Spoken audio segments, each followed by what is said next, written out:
Good evening, ladies and gentlemen. I am extremely grateful to be invited here tonight for this conversation on the book Such Were the Conditions, the Kahnplay Incident by Ronald Quist. My name is Jerome Dendura. I'm a French citizen, as you can hear from my accent, but I live in Madrid in Spain. I have known Ron since 1994. We did, when I was an intern at the French Development Bank in Accra, Ghana. We did lose sight for some time up to 1999, when we met again on a plane departing from Lagos to Accra in a funny set of conditions that I'm sure Ron will be willing to recount at some point.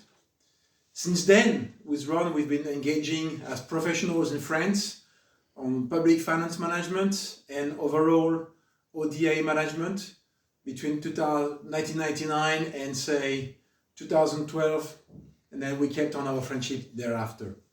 I work mainly as a director of Adelante Knowledge and Development, my own consulting firm, specializing in public finance management and using this to support change in terms of inequalities reduction and addressing the challenges of climate change.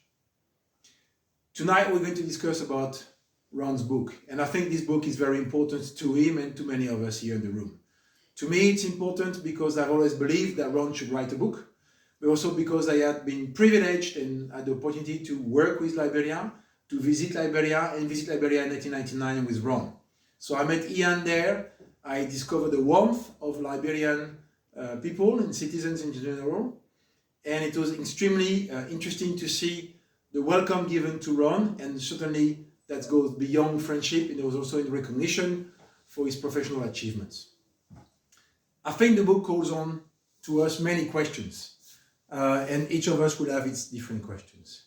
To me, it shows the frustration of a young man, well educated for sure, also seasoned experts at some point in the book, that is not able to use his skills or get his skills recognized or used in a context for achieving, performing with private sector, with the public sector to achieve development in real terms. And this begs many questions to us. Why do educated people fail to use their skills in Ghana or Liberia when they are very successful abroad? Why are the institutions that should be built to enable the development of the private sector, the livelihoods of everyone, not built? Why are the infrastructure for energy that have a major potential for the region not being funded?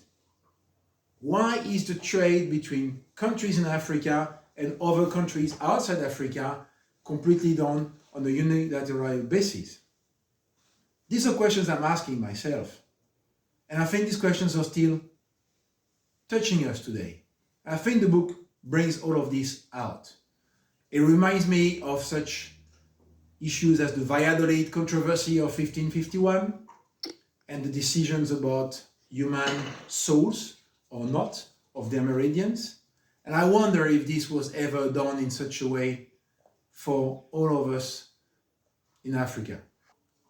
I believe that this conversation is important because I don't think that the countries that work in Africa, that work with African countries, have done this change of mindset. Too much is said about the capacity, the lack of capacity, the lack of institutions, the corruption, to justify not achieving impact and legacy. That cannot be the case. I would like to finish on a positive note, or at least a humor note, this quick introduction. In the book, I'm sure if you read it, if you have not, do it. There's an interesting passage where in 1994, two high-level directors of a French electricity company are coming to visit Ghana on the invitation of the French government, Agence Française de Développement, and they are going to interact with Volta River Authority. In the plane, they misbehave, and on landing in Accra, they are being deported back to France. They misbehave in the business class with an African lady. Why did it occur to them they could do misbehave like this with this lady?